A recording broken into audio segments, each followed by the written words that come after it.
Presidente, colegas parlamentares, venho aqui trazer um tema a essa tribuna que tenho estudado, deputado Júnior Mock, e me trouxe muitas preocupações. O governo do estado de Mato Grosso do Sul enganou o ministro Alexandre de Moraes.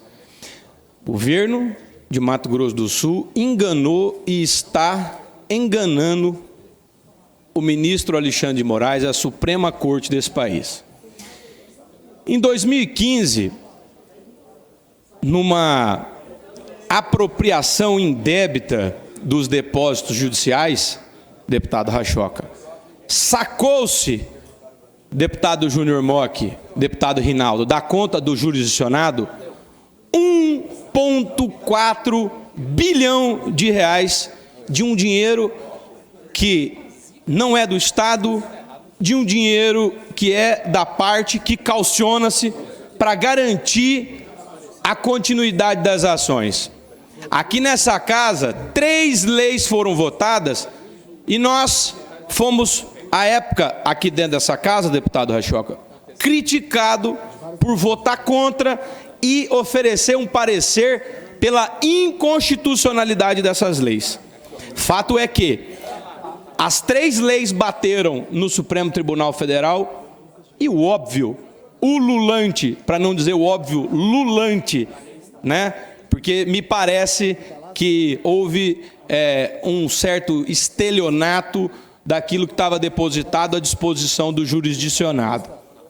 Roubaram o dinheiro dos depósitos judiciais e o Supremo disse, é inconstitucional. Pronto. E agora, deputado professor Rinaldo, esse dinheiro não está contabilizado nas leis orçamentárias. Não está contabilizado para devolução e à disposição dos advogados, dos juízes que liberam, expedem alvará. E veja, principalmente, se diz em ataque à soberania, e o maior ataque à soberania estadual está sendo feito, praticado pelo governador do estado, que não devolve esses recursos ao Tribunal de Justiça.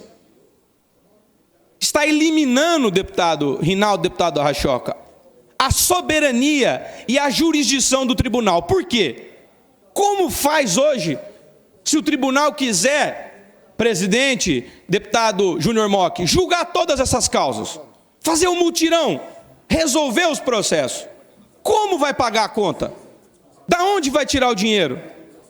E para que vossas excelências saibam, a única informação pública consistente que tem foi em 2020 a devolução de 235 milhões de reais em 2020, deputado Júnior Mock. Agora, pasme, essa devolução, um simples cálculo aqui aritmético de evolução para essa mesma data, face 1,4 bilhão, daria 1,8 bilhão com os juros, correção monetária que deveria ser devolvido. 313 milhões de juros ou correções, sendo que naquela data o que o governo informa oficialmente é ter pago 235 milhões. Quer dizer que sequer pagou-se o principal. Agora, encerra-se o prazo final, o cronograma, naquilo que foi julgado inconstitucional em 2030. E perceba, ao ministro Alexandre de Moraes, o grande engano foi, não temos recursos. E naquele momento, deputado Zé Teixeira, deputado Pedrocian Neto, esse parlamentar não tinha recebido uma sentença que condenou o Estado e que votei contra, hoje uma moção de congratulação ao senhor secretário de Fazenda, que recusou me entregar uma informação que essa casa deveria ter de quanto é a renúncia fiscal. E eu digo, enganou o ministro Alexandre de Moraes, porque disse que não tinha recurso, deputado professor Rinaldo. Agora soma a renúncia fiscal que eu obtive a informação apenas nos anos 2023, 24 e 25, 17 bilhões de reais. Apenas de 2023 para 2024, 300 milhões de reais. De 23 para 25, 300 milhões. Em 25 diz que ultrapassará 7 bilhões de reais. Quer dizer, 5,5 bi em média nos últimos 5 anos.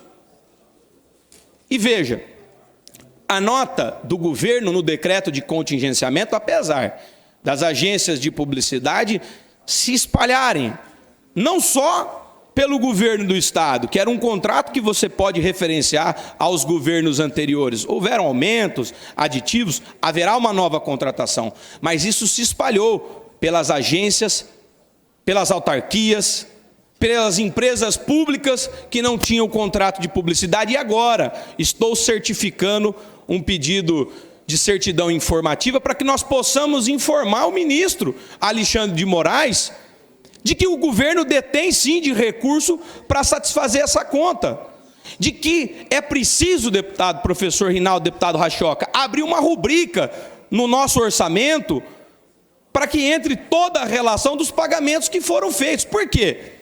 Nós temos um problema muito maior do que essa correção monetária. Veja que a informação que nós temos é que não se pagou os juros. Isso nós vamos colocar à disposição da OAB, porque o Tribunal de Justiça está impedido de julgar todas as ações.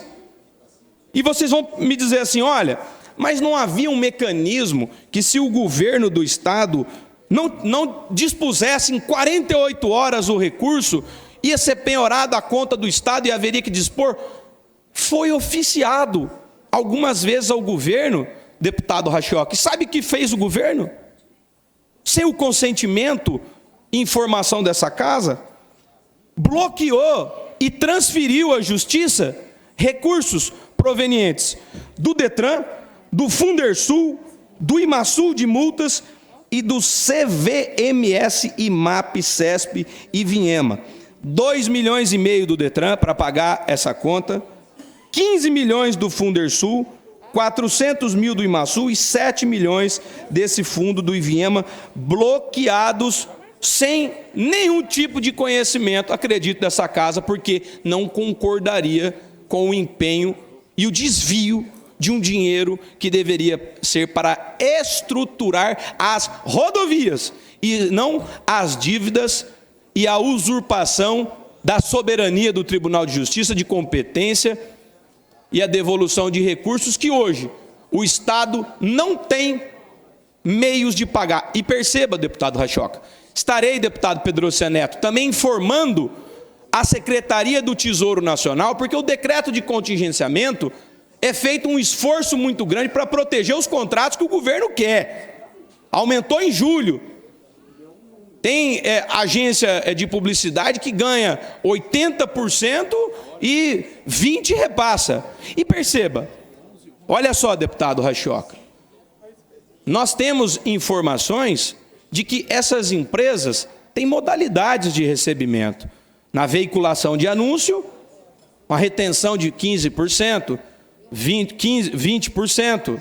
Agora, na criação de conteúdo, onde se ganha 100%, apenas 3 ou 4 empresas beneficiadas com ligações diretas ao Poder Executivo é que recebem nessa plenitude. Então, a grande questão é que o Estado está escolhendo quem pagar e maquiando as contas. O que tem que ser informado, deputado Pedrocia Neto, a Secretaria do Tesouro para revisar a nossa nota, a capacidade de pagamento, porque nós temos como pagar essa conta.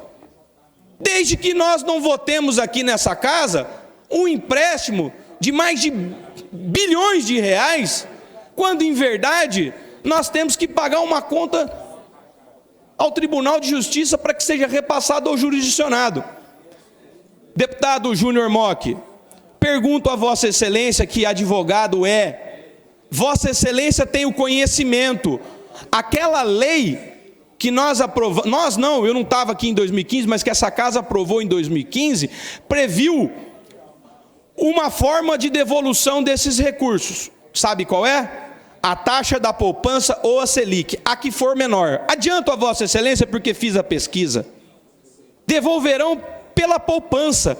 Agora, a pessoa que depositou em juízo, esse 1,4 bilhão, depositou com uma lei de correção acima da poupança, acima da Selic.